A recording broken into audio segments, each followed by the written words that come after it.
Methane Stinks? On Earth, Mars, and Beyond. Presented by ScienceAtNASA.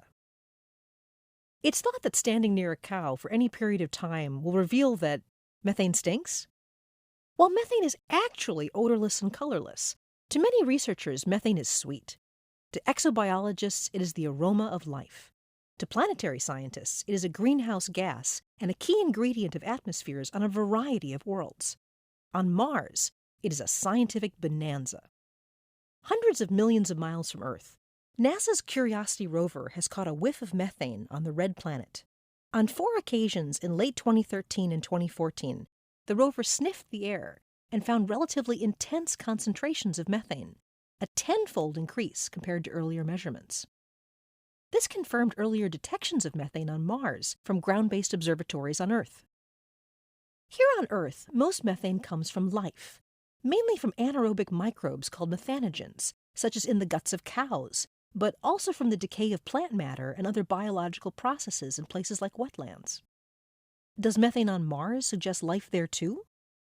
Mike Muma of the Goddard Space Flight Center in Greenbelt, Maryland says, a leading idea is that methane on Mars is being released from underground reservoirs created by past biology. Leaky natural gas fields on Mars could therefore be a sign of ancient life. Or not. Sometimes methane is a sign of geology rather than biology. On Earth, for instance, volcanoes produce methane. There are no currently active volcanoes on Mars, but scientists are studying the possibilities of methane being released through other geological processes as well. These processes involve reactions of carbon from carbonate rocks or CO2 gas with hydrogen from liquid water. At the right temperatures, these reactions produce methane. The methane Curiosity has been sniffing could be evidence of these reactions. On our planet, methane can come from many sources, including oil and gas systems, coal mining, landfills and wastewater, and microbial metabolism in wetland ecosystems. Charles Miller of NASA's Jet Propulsion Laboratory and his team are using data from NASA's airborne CARVE mission to investigate methane emissions from thawing permafrost and tundra and what these emissions mean for the sensitivity of Arctic ecosystems to warming. Data from CARVE shows increasing methane emissions persisting deeper into the cold season as climate change keeps subsurface soil temperatures above freezing later into the autumn as far north as the North Slope of Alaska. This knowledge should help improve the accuracy of global carbon cycle models. At the other end of the solar system, NASA's New Horizons spacecraft has found methane on Pluto. Some mountains on the dwarf planet are dusted with methane snow. Pluto's atmosphere is essentially a 1,000-mile-high bubble of nitrogen spiced with methane and other less abundant gases. On Pluto, methane reacts with UV sunlight to produce a type of extraterrestrial smog. On Saturn's giant moon Titan, methane appears in liquid form, filling lakes and seas. It is also present in Titan's atmosphere, being broken apart by UV rays to create some of the same smog-like particles found on Pluto.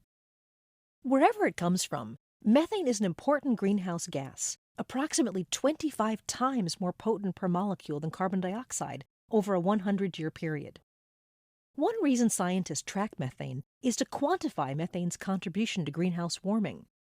Additionally, the breakup of methane can lead to the destruction of ozone. Earth's ozone layer is crucial to protecting life on our planet from harsh solar ultraviolet rays. Mars has an ozone layer too, several of them in fact, even more fragile than Earth's. Methane could pose a threat to ozone on the red planet. Muma says, since the big methane spikes of 2013 and 2014, the gas has subsided but not vanished.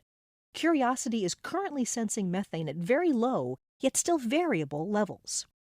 Muma is looking forward to measurements from a new spacecraft that could clarify what's going on.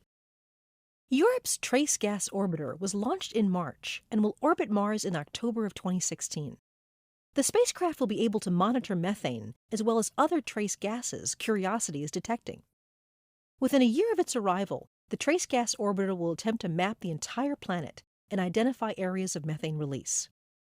Muma says, once we know where the gas is coming from, we could target future missions to investigate the methane at its source.